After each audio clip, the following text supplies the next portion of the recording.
edition of the North Dakota Softball All-Stars podcast, episode 4 already. And today we look at the big shakeup in Class B.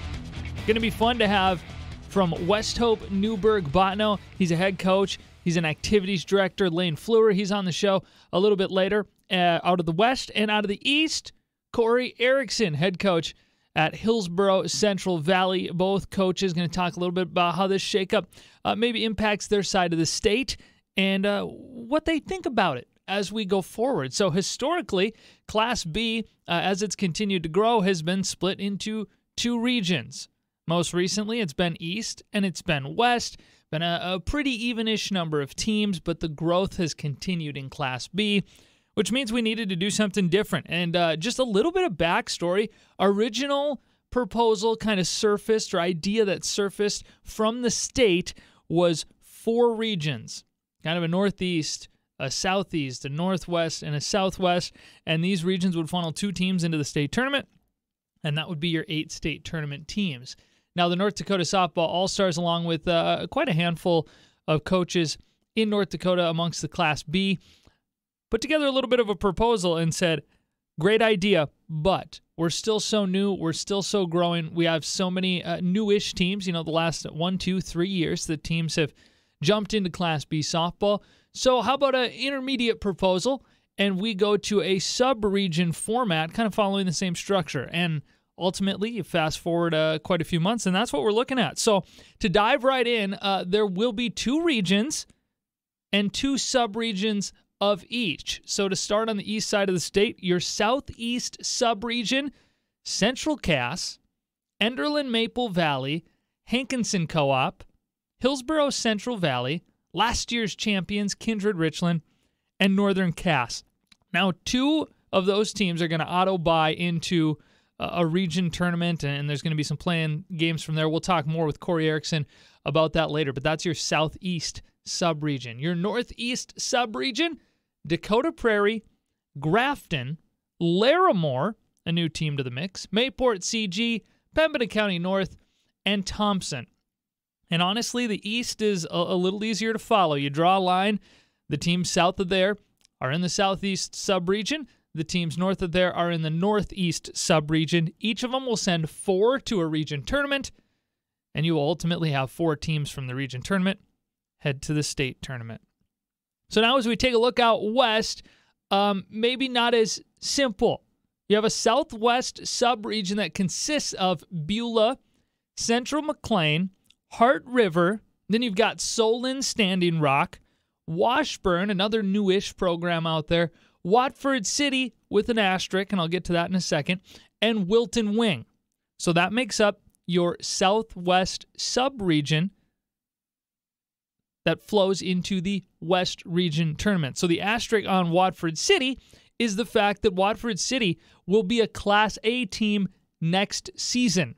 So Watford City just 1 more year in Class B due to the crazy growth number out there, the higher number of students, they're jumping to Class A for what would be the 2019 softball season. So then you have the Northwest sub-region, and to me this is maybe the nuttiest one because it starts alphabetically with Bishop Ryan. Yeah, the same Bishop Ryan team that's got a 5 consecutive state tournaments in Class A. The thing is, they've always opted up to Class A. They are a Class B size school, and now they're coming back down to the B. Des Lacs, Burlington, Lewis and Clark, of course, a tremendous season last year. They'll be in the Northwest sub-region. You got Glenburn, Harvey, Wells County, another new school out there. Kenmare Bowbells, MLS, good season last year. Ray, Stanley, Velvet Drake Animus, and West Hope Newburgh-Bottineau. So those are your 4 sub-regions as we've mixed up the landscape in Class B softball in North Dakota. Again, it is a little bit up to the regions and the sub-regions how they get their 4 into the region tournament, but eventually Class B East and Class B West will have their 8-team region tournaments, and they will play down to their final 4, who then get to the state tournament, and we have 4 from the East, 4 from the West, as they play down to a state champion once again in Jamestown in late May, early June of 2018. So that's a new look at the landscape, and it's about time to bring on the coaches. So let's start in the West. From West Hope, Newburgh, Bottineau, he's the head softball coach there, also the AD at West Hope. I'd like to bring onto the program Lane Fleur. Thanks for joining us, Coach. Hey, thanks for having me today. Yeah, so the big talk for today, and really kind of for 2018, is the new landscape, the new look of Class B. And a lot of this started for two reasons. One, the growth of softball as we continue to have more Class B programs popping up. And number two, maybe more importantly, the travel issues that kind of crop up in both the East and the West, but more so out West where you are. So could you talk a little bit about how the travel, as you've continued to add teams, has kind of become more complicated? The way softball is growing, and as coaches, that's something we want to continue to see. There's always going to be a little bit of problems that arise with it. In the past, being up in West Hope, we had to travel all the way down to Belfield and South Hall to play a region game. That's about 4 hours in a bus just to go play a game. So now with the sub-regions, it really eliminates most of the big travel days. And so now it really cleans that up and keeps things a little bit more regional. Maybe we can get a little bit more fans at our games. Right, and you kind of ended up in the mega sub-region, if you will. There's two that have 6 teams, one that has 7. Yours has 9, and of course, as you alluded, a lot of that is based on geography. But I'm not sure if you guys have talked about how that plays out yet, but what does 2018 look like with your 9-team sub-region? With our 9-team sub-region, what we're going to do is we are going to have a sub-region a tournament, and top 4 from that will go to the region tournament in Turtle Lake. So what we're going to do is everyone's going to play each other once, and then that will seed us to get into that sub-region tournament. Number 8 and 9 will have a play-in game, but it's exciting. Like I said, the growth of softball brings new challenges, and we're excited to see where this goes here in the near future. And what I kind of like about that, it's going to take maybe more victories to get a team to a state tournament, but you also might come in a little more battle-tested as you have to work your way through a sub-region tournament.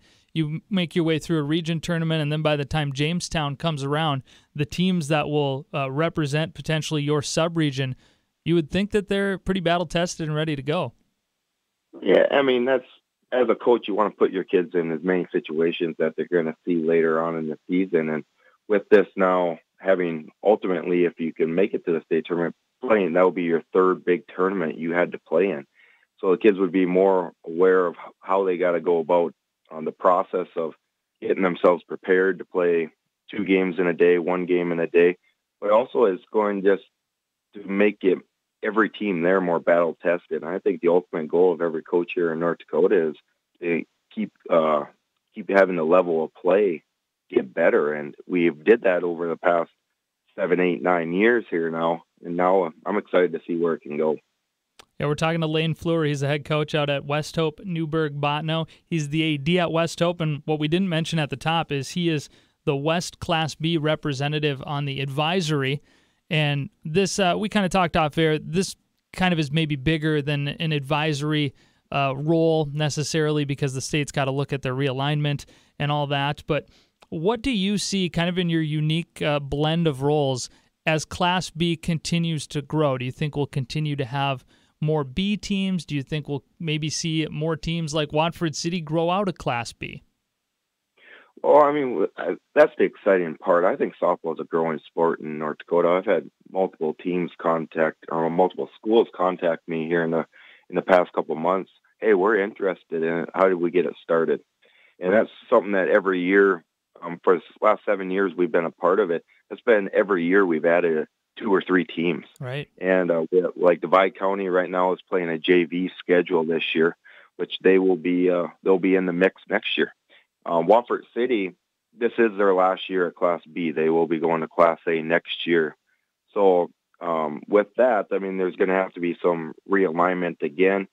Right now with the sub-region the way it is, we kind of see that it's going to be forever changing here until we get to the maximum or the max teams that are going to actually add softball. But that's an exciting challenge. That's something that we've wanted softball to grow, and it's something that we're just going to have to live with right now is the the ever-changing landscape of who's going to be in what region, who's going to be in what sub-region. But that's the exciting part of it because the sport continues to grow. Yeah, like you say, that's the cool thing. There's always teams adding, and I know I've heard it here in the East too, where it's a new team, a new school every couple months that are chatting with some of the newer schools and some of the more established schools in the softball world, saying, "Hey, how do we get this thing going?" Then you've got Bishop Ryan out of Minot. They've played in 5 straight state tournaments in Class A, but as you look at how the subregions lie now, they are in a subregion in Class B, which to me says, cool, we're going to get Class B softball, another team, another level of talent. But how do you kind of see that playing into the mix as we roll into 2018 here?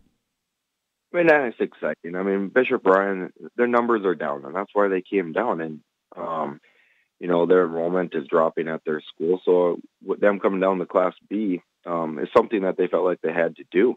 And like you said, it's exciting. I mean, we're going to bring, as coaches in our area, and especially in the West, we feel like we've been trying to catch the East for the last since it started because they played. They were the first ones that played. So now we add Minot Ryan, a team that's been tested, a team that's been very successful. That's just going to increase our level of play. It's going to make us a little bit better, and we're excited for the challenge. We didn't look at it as, oh boy, here they come. I mean, they're just going to roll over us. Say, hey, we want to be the best. We want to compete with the best. Here's a team that's in our sub-region that's going to push us to that next level. So we're excited for the opportunity. I know Bishop Ryan's excited for the opportunity to play a little bit more local games than traveling all throughout the state. So it should be fun for everybody. Yeah, and it's fun to see, as you kind of alluded to, the West is closing that gap. I mean, you had a team in Des Lacs, Burlington last year, had an incredible season, a great finish at the state tournament. There were the games were competitive at state, I guess is what I'm trying to say. And now, as you move into another season, not to put you totally on the spot, but who do you kind of see out of the West that are maybe some of the front runners to bring back really talented teams, and who is everybody in the West maybe chasing this year? Well, I mean, ultimately, I think everybody's kind of chasing the Central Casses and Kindreds, and throughout the state, and that's the bar that they've set, and it kind of makes it fun for all of us. Is I think the gap has closed, and ultimately, I mean, they are the top of the mountain right now, and someone's going to have to beat them to totally knock them off. But I think we've closed the gap. Out here in the West, in particular, I mean, I think you got to put Bishop Ryan and DLB at the top of our region. Just with what DLB returns, they had a really young pitching staff last year.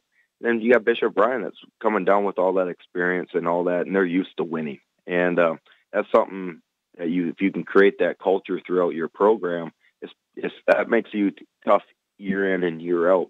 So I think Bishop Ryan and DLB with the top two. Then you're going to have Wilton, who's had a great last 3 years, and Heart River came on last year. And so I would say those would be the 4 teams that you got to throw Wofford City in there also. Wofford City hasn't missed the state tournament. So, I mean, those 5 teams I think are the top 5 right now. But with that being said, I think our region, anybody can beat anybody. And that's what makes every day in the regular season exciting. And when we get to tournament time, it makes, if you don't play your best game, you could lose. And that's what makes where we're at in softball fun, because the competitiveness and the similarities between everybody is anybody's game. And if you don't play well, you're going to lose. Absolutely, and it's going to be a fun 2018 campaign with a little bit of a different landscape. There's more teams in Class B, and heck, we're less than 2 months away from the first practices of the year. Talking with head coach Lane Fleur out of West Hope, Newburgh-Bottineau. Coach, thanks so much for taking some time to join us, and maybe we'll talk to you as the season gets rolling. Yeah, I appreciate it. Thanks for having me. Yeah, thanks a lot. Such a cool look there at how the West kind of looks and feels in Class B as we head towards the 2018 softball season. But there's certainly 2 sides to this coin. Want to talk about the eastern half of the state, how that looks, how that feels with the new realignment that'll go into effect for the upcoming season. So this time, we'll bring on a friend of the program and head coach at Hillsboro Central Valley, Mr. Corey Erickson. Thanks for joining us, Coach. Thank you very much. I'm glad to be here. Yeah, looking forward to 2018 as we have a little bit of a new landscape in Class B softball with the 4 sub-regions. And let's start with where Hillsboro landed. They're in the Southeast sub-region with the likes of Kindred, won a state championship last year. You've got Central Cass down there, Northern Cass, Hankinson, Enderlin. And let's get to it right away. You pointed out a pretty amazing stat about this sub-region. Yeah, when you look at it, Class B has been around for 6 seasons. This is the 7th season coming up, and each of the 6 state champions come from our subregion. We have Kindred Richland, they're back-to-back champs, and they won one back in, I think, 2014, I believe. And got Central Cass, who's a 2-time state champion, and Enderlin Maple Valley, who won the inaugural Class B state championship. So it's going to be a tough road for us. You got good teams that have been competitive, teams that have been good, and teams that know how to win. We're going to have games against them pretty much every single time we go out to the field this year. Yeah, and with how it was kind of building out, that maybe we look at this sub-region approach on each side of the state. Hillsboro Central Valley kind of sat in that swing area where, depending on the number of teams out east, you might have gone to the north, you might have gone to the south. But now that you know where you're headed and you've put your preliminary schedule out for the year, how do you like how things have kind of come together? Like you mentioned, it was kind of up in the air. We're about an hour and a half from each side of the state. And, we've hosted a bunch of centralized regional events in the past. So, we could have gone up to the northeast. We could have gone down to the southeast. When I heard that Larimore was going to be adding a team up in the northeast, that pretty much sealed our fate because we were that would have put 6 in the north and 6 in the south. And so I knew that we would have been in that southeast there. But, I think it's a good thing for us. I think, like I mentioned, it's going to be kind of a battle every time we go out there. But I think for us, it doesn't change the way that I was going to be coaching the team at all. I knew that we'd be facing good competition up in the Northeast if we were up there. And in the Southeast, we have, like I said, all those state champions down in the Southeast.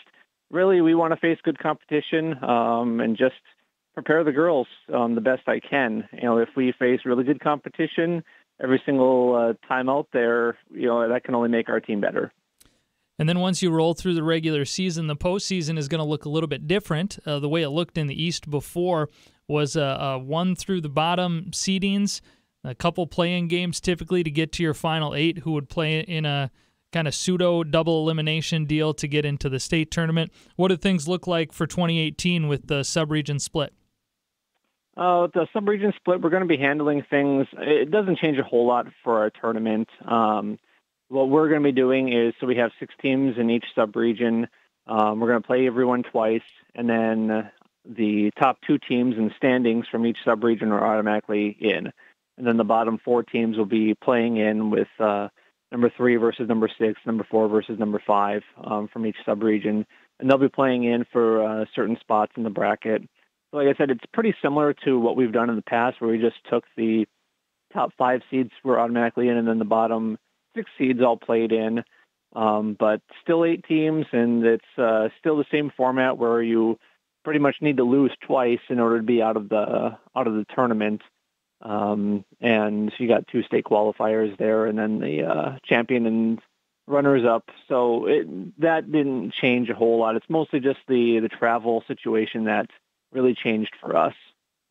And your region tournament, when you get to that point, is at Central Cass. And, of course, if you follow kind of the Class B circuit, you'd know that they're getting a tremendous addition to their softball program with a brand-new turfed field right on campus at the school, which is nice for them. Not that it was a long trek down the road to the field they've been playing on for years, but, man, the facilities, certainly including yours in Hillsboro. Northern Cass has a very nice field with a lack of trees, but that'll come with time. Hankinson has always been a nice place to play. There's so many nice venues out east, and I think, as funny as it might sound, I think that adds to the softball experience, don't you? Oh, absolutely. With Central Cass, they're getting a beautiful new facility. We've got lots of Central Cass logos all over the field, and They have lights on their field as well. Kindred Richland just has a new facility, a two-field facility, that they built here in recent years. I mean, it's really cool as a softball coach to see the communities investing in the sport.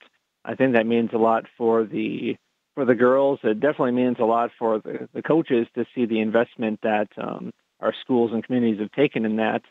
But it's a great sport to go and watch. I think you're so close to the action. Things happen so fast, and to see some of these beautiful venues, like you said, coming up in some of these small towns, I think it really adds to the experience, and I think it's pretty special to see that, for a sport that doesn't necessarily get a whole lot of recognition, and I think that's important. So speaking of fields and places to play out in the East, let's talk about how this impacts the travel, because that's really the key component of the West. The East designed a little bit differently, but certainly the subregions will have an impact and probably a benefit on some travel schedules in 2018 and beyond. Right. We have a little bit of a different situation over in the East than Lane has out in the West. The Western teams are spread out so longitudinally, I guess, east to west. And we're much more, as long as you're close to the interstate, pretty much you have an easy shot to get to a game, since we're all kind of lined up right along that eastern border of North Dakota. But, we're still spread out 3 hours north-south, and I think it helps with some of the home game situations. I know teams like Pembina, they've had to play some of their home games on the road. I think here in Hillsborough, we've actually hosted some of their home games against Hankinson, for instance. Hankinson's only a few miles away from the South Dakota border. Pembina, you can see the Canadian border crossing from their town. So they've had to play some of their home games in Hillsborough, actually. Well, now with the sub-region split, those teams, the furthest they need to travel is about an hour and a half up in the northeast part of the state. So I think that'll actually help Pembina County's program a little bit. They'll be able to host more home games.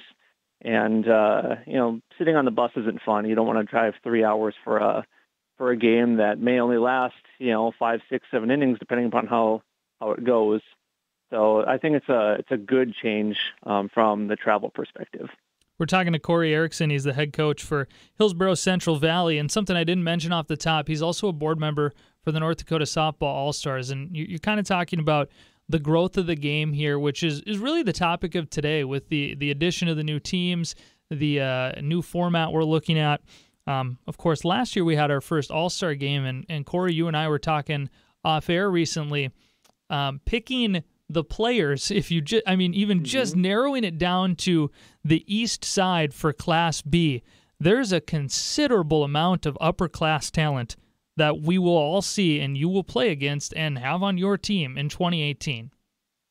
Yeah, we have 6 or 7 seniors. I can't remember the exact number off the top of my head right now, but we have quite a few seniors on our team. I know that's certainly not unique to us. Central Cass has plenty of upperclassmen who have a lot of spring and summer experience, lots of talent. Kindred Richland, you have Teresa Clinert, who's going to be a senior this year. She was outstanding pitcher, and you go up and down the lineups. Pretty much every team in our region is going to have some senior stud on their team. And not that we haven't had that in years past or anything, but I think that the amount of talent coming out of our Class B region over here is pretty phenomenal this year, and it's going to be a really tough job for the selection committee to choose the all-stars that are going to be representing Class B this year. Yeah, and that's a great problem to have. The problem we're hoping for every year, really. So, Corey, Yep. To put you on the spot with one last question, I know it's not fair to ask 2 months before the first practice of the season, but a great year for Hillsborough last year, got back into the state tournament. Like you said, you have a lot of returning talent. What's the outlook for 2018 for the Burros? I think we're going to have a pretty competitive team. We graduated a very experienced pitcher in Caitlin Stewart last year. She was on the All-Star team, and she's playing up at Lake Region State College here this spring. So it's tough to replace talent like that and experience like that. But I think we're going to have four pitchers that we can go to on our varsity this year. And with all those seniors coming back from a successful run last year, we got some good hitters on the team. I think we're going to have a good season. It's just going to be dependent kind of on how our pitching comes around, and that's the name of the game. You and I both know, Tim, for sure. That if you don't have pitching, some of those innings can be kind of long sometimes. So we'll just see how it goes. I told the girls I don't have any expectations in terms of like wins, losses, if we get to the state tournament or not. I just hope that they go out there and compete hard for 7 innings every single game, and in practices, just get out there, compete, work to get better. Don't take everything in stride, I guess. If you have setbacks, you have setbacks. But as long as you keep working hard and keep learning, things will be fine for us, I think. That's Hillsborough Central Valley head coach Corey Erickson. Coach, thanks for taking the time to join us. We'll talk again soon. Sounds great, Tim. Thank you. So there's quite a bit to digest in this month's North Dakota Softball All-Stars podcast. The long and the short of it is a new alignment to Class B softball in North Dakota, a handful of new teams.